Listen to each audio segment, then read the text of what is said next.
কলাতলী জুড়িপাড়া আমার নিকট আত্মীয় কবির আহমদ থেকে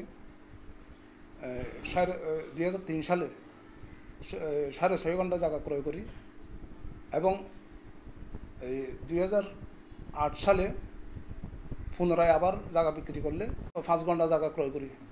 ওই 5 ঘন্টা জায়গা আমার প্রয়োজন বশত আমি আবার বিক্রি করে দিলে আমার ওই বাকি 6.5 ঘন্টা জায়গা সংস্কার করার জন্য যখন যাই বিভিন্ন রকম হয়রানি করে, আমার অপপ্রচার করে, আমাকে মানুষ যে ইঙ্গিনদাতা দিয়ে আমার কোনো জায়গা নাই বলে ঝগড়াঝাটি করার সাথে সাথে আমার পাশে লোকজন ছিল মহিলা মানুষ, এদের সাথে ঝগড়াঝাটি করিও না, তুমি চলে যাও, একটা সামাজিকভাবে একটা ব্যবস্থা নাও।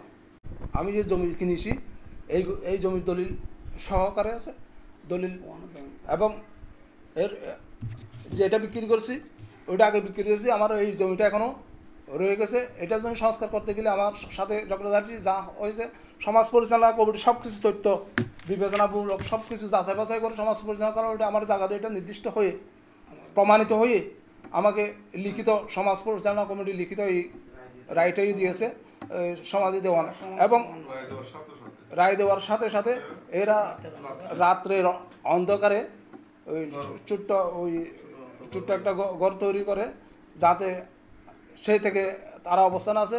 আমরা এখনও ওইখানে গিয়ে কোনো নেই, এরপরও আমার 20-30 জন লোক নিয়ে আমরা দমকাছি এই বলে আমার বিরুদ্ধে অপপ্রচার চালাচ্ছে। সুতরাং আমি এই অপপ্রচারের জন্য তীব্র নিন্দা জানাচ্ছি। অনলাইন গিয়ে তো আমরা দেখেছি আমাদের কিছু মানহানি করার জন্য তারা একটা নিউজ করেছে। এই নিউজ আমি মনে করি একটা ভিত্তিহীন, একটা ষড়যন্ত্রমূলক।